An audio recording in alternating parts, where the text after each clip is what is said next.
Assalamualaikum warahmatullahi wabarakatuh. Selamat pagi, salam sejahtera untuk kita semua. Di sini kami akan mempresentasikan tugas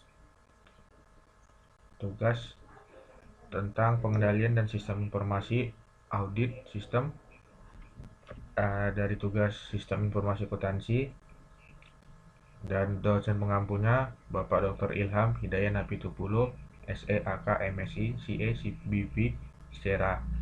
Sebelum memulai, kami akan memperkenalkan anggota kami. Yang pertama saya Muhammad Asmi Dalimunte dan satu lagi Muhammad Hafiz. Baik, di sini saya akan mempresentasikan mulai dari pertama, yaitu pengendalian audit dan sistem informasi akuntansi. Pengendalian dan sistem informasi akuntansi yaitu penyebab meningkatnya ancaman terhadap sistem informasi akuntansi ada 3, yaitu informasi yang tersedia terlalu banyak, informasi tentang jaringan komputer sulit untuk terdistribusi, pelanggan dan pemasok masuk ke dalam sistem dan data satu sama lain. Berikutnya, pengendalian internal adalah proses yang diterapkan untuk memberikan jaminan bahwa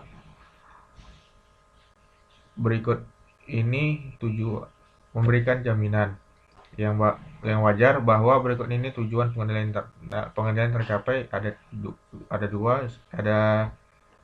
Satu, lindungi aset, cegah atau deteksi akuisisi, penggunaan atau disposisi yang tidak sah. Yang kedua, menyimpan catatan dengan cukup detail untuk melaporkan aset perusahaan secara akurat dan adil. Yang ketiga yaitu memberikan informasi yang akurat dan dapat diandalkan. Keempat, menyiapkan laporan keuangan sesuai dengan kriteria yang telah ditetapkan. Yang kelima, mempromosikan dan meningkatkan efisiensi operasional. Yang keenam, mendorong kepatuhan terhadap kebijakan manajerial yang ditentukan. Yang ketujuh, mematuhi hukum dan peraturan yang berlaku. Pengendalian internal menjalankan tiga fungsi penting, yaitu pengendalian preventif, yaitu mencegah masalah sebelum muncul. Contohnya termasuk perekrutan yang memenuhi syarat personil, memisahkan tugas karyawan, dan mengendalikan akses fisik ke aset informasi. Yang kedua, kontrol detektif, untuk menemukan masalah yang tidak dapat dicegah. Contohnya termasuk duplikat, memeriksa perhitungan dan menyiapkan rekonsiliasi bank dan uji coba bulanan saldo. Yang ketiga, kontrol korektif, mengidentifikasi dan memperbaiki masalah yang ketiga, kontrol korektif, yaitu mengidentifikasi dan memperbaiki masalah serta memperbaiki dan memulihkan kesalahan yang dihasilkan. Contohnya termasuk memelihara salinan cadangan file, mengoreksi data kesalahan entry, dan pengiriman ulang transaksi untuk pemrosesan selanjutnya. Berikutnya, pengendalian internal dipisahkan menjadi 2, yaitu pengendalian umum dan pengendalian aplikasi. Berikutnya, slide selanjutnya, yaitu aktivitas pengendalian adalah kebijakan, prosedur, dan aturan yang memberikan keyakinan memadai bahwa tujuan pengendalian terpenuhi dan respon risiko dijalankan. Manajemen harus memastikan bahwa kontrol dipilih dan dikembangkan untuk membantu mengurangi risiko ke tingkat yang dapat diterima. Yang kedua, pengendalian umum yang tepat dipilih dan dikembangkan melalui teknologi. Yang ketiga, kegiatan pengendalian dilaksanakan dan diikuti sebagaimana ditentukan dalam kebijakan perusahaan dan prosedur. Dan slide ke-8, yaitu otorisasi transaksi dan aktivitas yang benar. Otorisasi seringkali didokumentasikan dengan menandatangani, menginisialisasi, atau memasukkan kode otorisasi pada dokumen atau catatan. Sistem komputer dapat merekam tanda tangan digital sarana untuk menandatangani dokumen secara elektronik dengan data yang tidak dapat dipalsukan. Contohnya untuk berhubung kita di Magister Terapan dengan konsentrasi akuntansi pemerintahan adalah penerapan e-Bupot atau elektronik bukti potong yang dilaksanakan oleh Direktorat Jenderal Pajak. Jadi sebelum seruan e-Bupot itu wajib kepada seluruh pengusaha kena pajak, bukti potong itu dilakukan dengan manual, bisa di-download langsung dari website setelah kita import Excel ke website tersebut, atau kita buat secara manual. Dan setelah kita buat, kita harus melaporkan SPT yang ditandatangani oleh pimpinan cabang, dan kemudian di-scan dikirim ke kantor pajak, dan kita memperoleh bukti penerimaan surat. Sedangkan setelah seruan e-Bupot ini diwajibkan kepada pengusaha kena pajak, maka seluruh pengusaha kena pajak itu wajib melaporkan PPh 23 atas jasa yang sesuai dengan PMK 141, PMK tentang jenis jasa yang dapat dipotong tersebut melalui bukti potong elektronik dengan cara sama seperti sebelumnya, hanya saja output BPS atau bukti penerimaan surat bahwa kita sudah melapor itu adalah dalam bentuk elektronik, dan bukti potong tersebut tidak memerlukan tanda tangan basah, tidak memerlukan cap basah juga, dan bisa tersimpan dengan rapi di website DJP sesuai dengan akun pengusaha kena pajak tersebut, dan bisa di-download kapan saja, di mana saja. Bahkan bisa dilihat berdasarkan periode tahunnya, nomor bukti potongnya, atau bisa dibatalkan juga, bisa diperbaikan saat itu juga, dan lain-lainnya. Baik, berikutnya akan dijelaskan oleh teman kita Muhammad Hafiz. Baik, terima kasih Bang Asmi. Selanjutnya kita akan masuk kepada pembagian atau pemisahan tugas. Nah, tadi dari bagian sebelumnya sudah dijelaskan oleh rekan saya bahwasanya bagaimana sih aktivitas pengendalian. Nah, selanjutnya kita akan melanjutkan bagian aktivitas pengendalian di bagian pemisahan tugas. Nah, sebagaimana yang kita ketahui bersama, pada slide dikatakan bahwasanya pengendalian internal yang baik mengharuskan tidak ada satu karyawan pun yang diberi terlalu banyak tanggung jawab atas transaksi ataupun proses bisnis. Nah, jika seseorang itu memiliki tanggung jawab yang timpang satu dengan yang lainnya, maka resiko mereka untuk melakukan kecurangan akan lebih tinggi.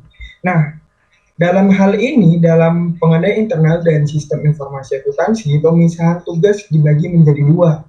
Nah, yang pertama yaitu pemisahan tugas akuntansi, dan yang kedua yaitu pemisahan tugas sistem. Nah, di sini pada slide selanjutnya dapat kita lihat bahwa ada dua aspek. Pada bagian pemisahan tugas akuntansi ada otorisasi. Nah, otorisasi di sini yaitu seperti kita ketahui bersama menyetujui transaksi dan keputusan. Kemudian ada perekaman. Nah, perekaman ini artinya setiap kegiatan mencatat itu harus ada orang satu bagian lagi. Nah, yang terakhir adalah penahanan. Nah, penahanan ini maksudnya adalah ketika seseorang itu menerima atau menyerahkan sebuah bukti transaksi begitu. Nah, semua pada bagian ketiga ini tidak boleh dilakukan oleh satu orang, harus ada orang-orang yang berbeda. Begitu juga dengan pemisahan tugas sistem, di mana ada 10 poin, yakni ada administrasi sistem, di mana administrasi sistem ini harus ada orang yang menjadi administrator untuk melakukan operasional sistem. Kemudian manajemen jaringan. Jadi untuk mengatur bagaimana jaringan pada suatu sistem itu memerlukan juga pemisahan tugas. Ada orang yang bertanggung jawab untuk manajemen jaringan. Begitu juga untuk manajemen keamanannya. Mohon maaf ya, yang itu tulisannya manajemen keamanan, di mana untuk memperbaiki keamanan itu tidak bisa kita satukan dengan orang lain, karena sistem ini memerlukan keamanan yang tingkat tinggi. Karena kalau keamanan yang kita tidak up to date, bisa saja orang lain atau pihak luar masuk ke dalam sistem kita. Nah, kemudian ada manajemen perubahan. Nah, kenapa ada perlu perubahan? Karena ketika kita melaksanakan suatu pengadaan internal atau melaksanakan kegiatan bisnis, mungkin diperlukan ada perubahan-perubahan untuk menyesuaikan kebutuhan yang ada di instansi tersebut. Kemudian bagaimana kita bagian 5 itu pengguna, di mana penyampaian informasi antara sistem dengan user itu juga harus ada yang memastikan bahwasanya ada orang yang bisa memasukkan tadi yang ada perekaman di dalam bagian akuntansi ke dalam sistem tersebut. Kemudian ada juga analisis sistem yang keenam, di mana harus ada yang melihat juga apakah sistem ini itu sudah bisa memenuhi apa yang diperlukan dari suatu instansi. Dan yang ketujuh adalah pemrograman. Nah, kalau misalkan suatu sistem itu tidak ada programmernya, bisa jadi apa yang mau dilakukan dari nomor 1 sampai 6 tadi itu tidak terrealisasi. Karena apa? Tidak ada yang mengeksekusi sehingga sistem tersebut terbentuk begitu. Nah, kemudian ada operasi komputer. Ya, seperti kita ketahui bersama, dari semua bagian tadi itu kan orang yang menggunakan komputer secara terus-menerus itu kan belum ada. Jadi diperlukan juga operator komputer. Nah, yang ke-9 itu adalah perpustakaan sistem informasi. Artinya apa?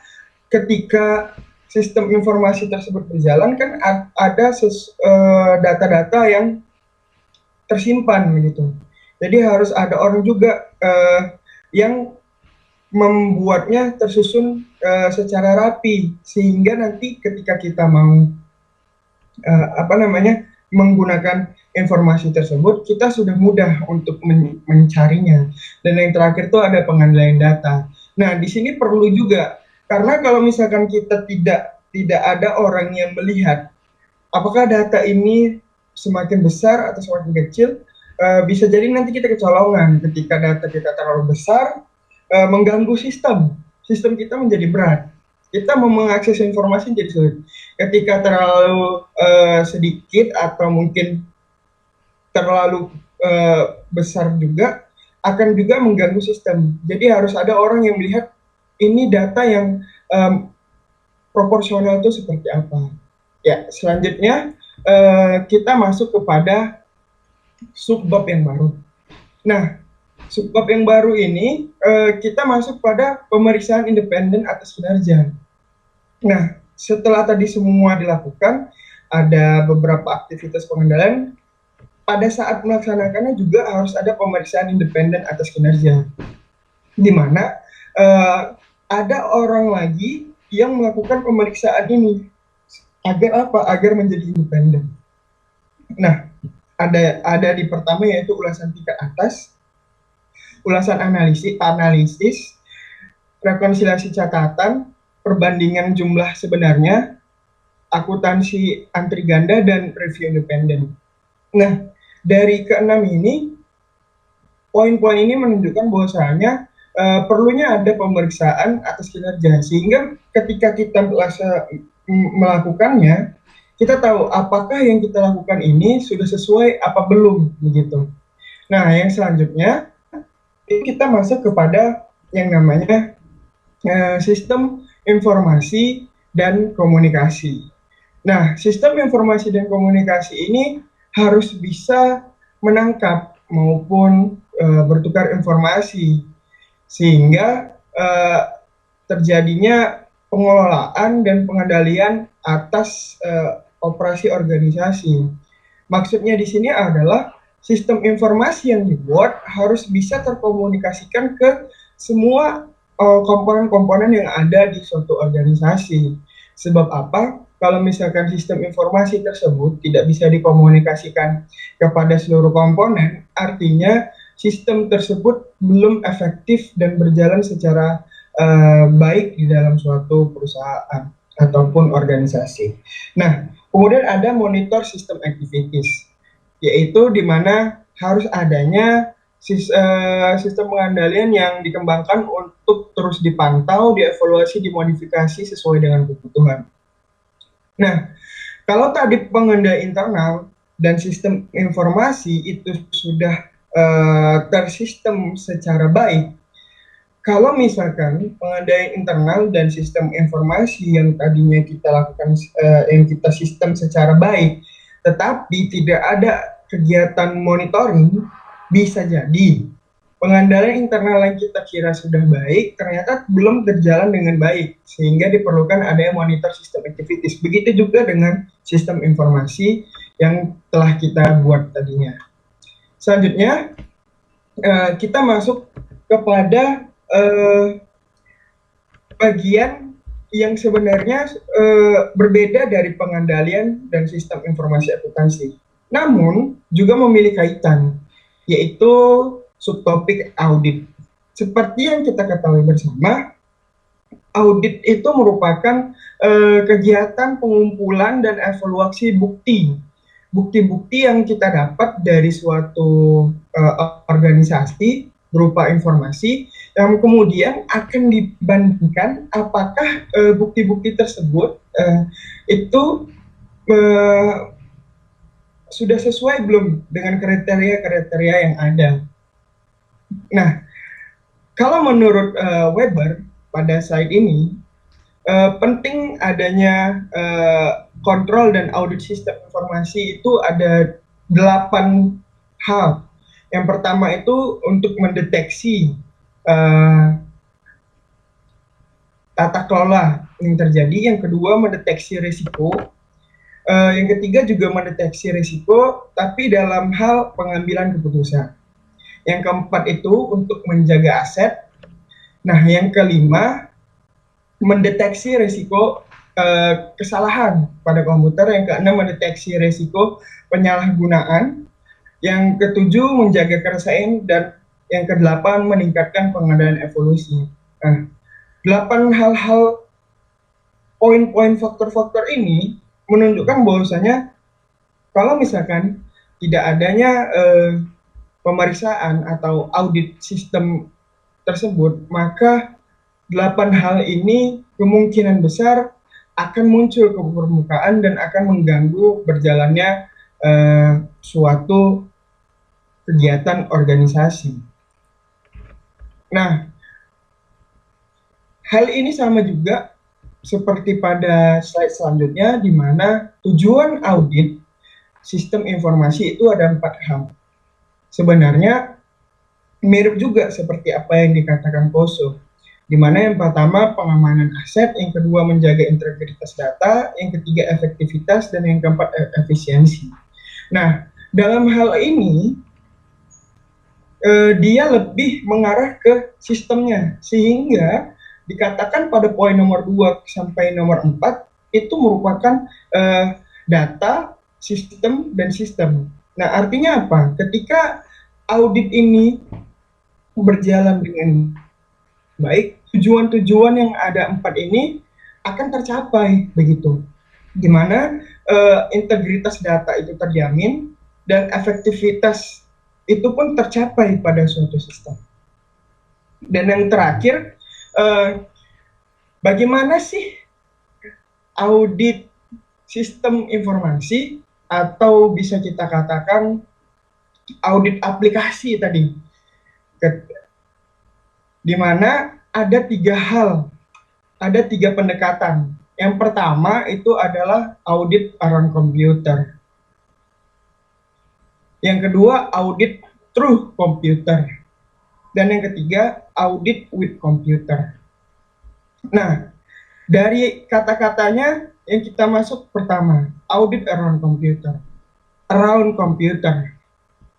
Kalau kita cermati kata around ini artinya auditnya itu tidak sampai pada komputer. Jadi fokusnya itu adalah kepada orang yang menginput data dan data yang keluar, data yang dihasilkan, output, input dan output.